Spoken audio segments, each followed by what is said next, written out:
What is the value of redemption? For every decision we make to guide ourselves through even just simple everyday encounters, exist millions of other paths that we decided in a moment's judgment to stray from. When put into perspective, it's truly astonishing when faced with the sheer amount of decisions in a day, how much we actually manage to get correct. But that's what it all goes back to. How do we know the choices made were correct and not just a suitable pick from the many? That is why the treatment I am facing for stealing my father's crack pipe is dumb. And I'm going to ask the local wizards to teach me the magic of horse sedatives so that I may finally drug my father without his consent.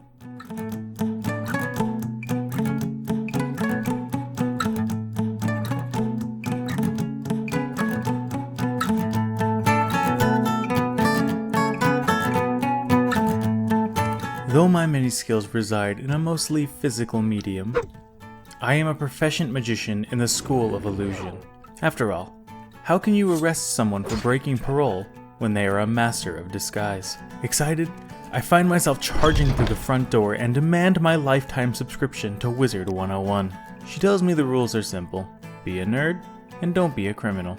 And since I don't meet either of those requirements, it's a good thing don't be a liar wasn't rule number 3. I didn't even have to sign any papers or contracts relating to raises not based on local inflation rates. No, instead they gave me an experience-only internship, and I look forward to experiencing money in my pocket. I get told to speak to Akira about work, so I promptly seek her out to begin my wizard training. What could it be? Search for ancient enchanted weapons? Learn to incinerate my enemies with my eyeballs?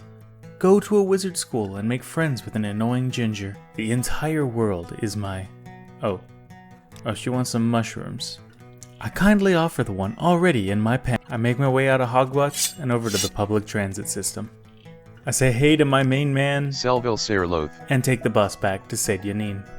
Upon arrival, I'm greeted by an angry police force, but after a cavity search, they find me clean and send me on my way. I was in luck, as they had the man with the stubby fingers be the one poking around. My blood pressure begins to rise, seeing my sworn enemy, so I decide to cool off by taking another relaxing walk through the swamp, hopefully without any of Fargoth's extended incel family killing themselves in front of me. I picked the mushrooms I needed, snack on this delicious bungler's bane. After that nice break, I head back to Balmora, ready for the exciting work that lay ahead of me as an apprentice to the mystic and magical. She wants me to play a prank on some other nerd. I finally decide to ask her when she will teach me to drug my father, and she responds with confusion, assuring that I need to go put this fake soul gem into Galbechkelnad's desk for her prank YouTube channel. Hope shattered, I comply. Maybe she at least has some pre-chewed gum under her desk or something. Mother of God. I slap that stupid prank gem into the desk, tell Ashton Kutcher to get in the closet for the reveal, and head back downstairs. Now that the childish antics are out of the way, surely my training will begin proper. Stupid wizards, with their stupid wizard rules. Seek knowledge and don't hurt other wizards. Why don't you seek my sweaty Khajiit and have me slap you across the face? Leave a mushroom imprint on your forehead for you to study, you stupid tiger-faced. They call it Hungler's Bane because it drags across the ground, because that's what I am. An alpha male, not some flower-picking soy boy who exists to run every stupid little errand for you. I have a father to sedate, and way more important things to do than to come all the way out here to pick some damn flowers for you, Akira. I hope you choke on... Stupid wizards with their stupid robes and their stupid faces. I bet they only cast magic so they can conjure up an unholy amount of just so they can attempt to quell their insatiable hunger for I hate Balmora, and I hate magic, and I hate my dad, and I hate the fact that it's so goddamn hard to find illicit drugs. I just want to learn how to tranquilize my father and have a hard swig of some forbidden cola. Upon returning, with the correct flowers this time, she asked me to head down to Home Goods and pick her up a ceramic bowl with this exact Baby Yoda print. So instead, I do as any sensible man would. I pocket her 10 gold and proceed to go through every trash bin in Balmora looking for this godforsaken bowl. Eventually, I give up and steal it from this lady, because the Mages Guild oath said nothing about stealing from others. At this point, I'm finally done. The legwork is over, and I'm returning to become a true apprentice and master my innate skills in illusion to become the greatest phantom mystique Morrowind has ever seen.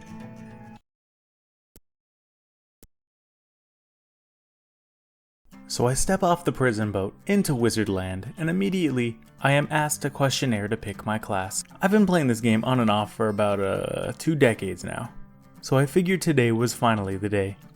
I answer the questions one by one and get a class I'm overall pretty happy with. I proceed to talk to this man, who reminds me that I am a fluffy wuffy kitty cat, and decide to call myself Boris Frogbringer, as I am the provider of only the rarest and shiniest sad frog memes.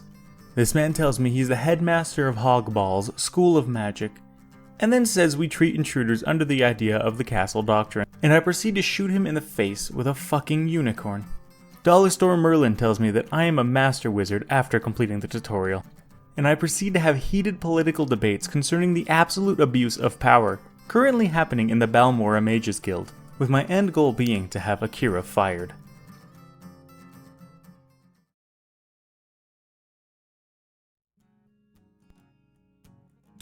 After I calm down, I realize that maybe it's not anger that I hold towards Akira, but to myself, for the blatant mistreatment of myself by my father. After all, he is the only reason for my rampant skooma abuse. A new insight, gleaned from delving deep into my corrupted psyche, has me return to Akira to help find her stolen scrolls. I also decide to look around and find almost every flower she asked me to walk 7 postal codes over to find. I hate this cat so much. After returning to her, she finally tells me she's out of jobs and that I am now an apprentice wizard. With my new title worn proudly, Rannis tells me to go break some kneecaps and commit first-degree murder in honor of enforcing guild due payments. What the fuck? I begin my training montage to become a master in illusion. During my training, I run out of money, and after hearing about what happens to those who don't pay back a tab at the Mages Guild, I swiftly jump town, looking for somewhere else to make more money, as I have finally figured out what the term unpaid intern means. I hit up a few houses and businesses until I wandered into the Orc party house Gamma Alpha Psi, and party hard with this guy upstairs named Creeper. He tries to sell me some stolen feet pics, but I just offload all my crap onto him until I walk out with pockets so heavy, makes me glad I stole that belt off someone. On my way out of the shirtless, sweaty orc den, I happen across some moon sugar in a crate. It is now my moon sugar, and these sweaty Shreks can do nothing to stop it. I grab it, and I leave, before Chumbawamba has an opportunity to play again, as it's been on repeat since I've arrived.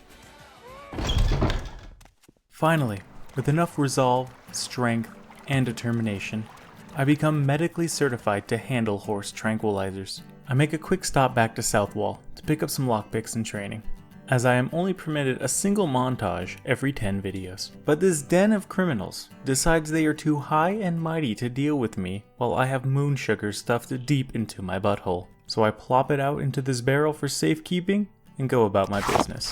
I buy some lockpicks, get lied to, and this charisma trainer talks me out of leveling speechcraft, so I decide to grab a level in sneak to work around his cunning charm. On my way out, I grab my moon sugar and... well, blood is thicker than water anyway. Let's get back to Chiseled Daddy. I offer him a can of Pabst, laced with enough sedative to kill a horse 3 times over. And luckily it's enough to calm this stallion of a man down.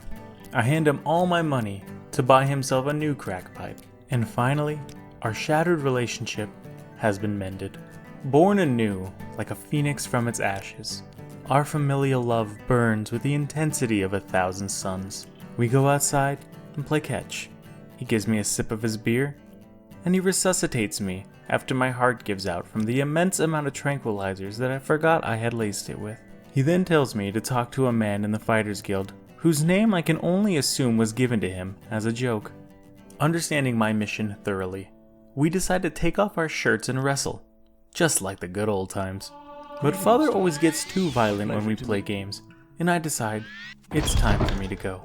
The trials I have persevered through these last few days have been immense, draining, and soul-crushing. Through the journey of self-discovery, I have gleaned that unpaid internships are a scam. Managers exist solely so they can manage you on how to run their errands, and that the Wizard 101 community is completely toxic. But even through it all, I managed to repair a relationship I thought lost to selfish air. Is this a story of redemption? I cannot say.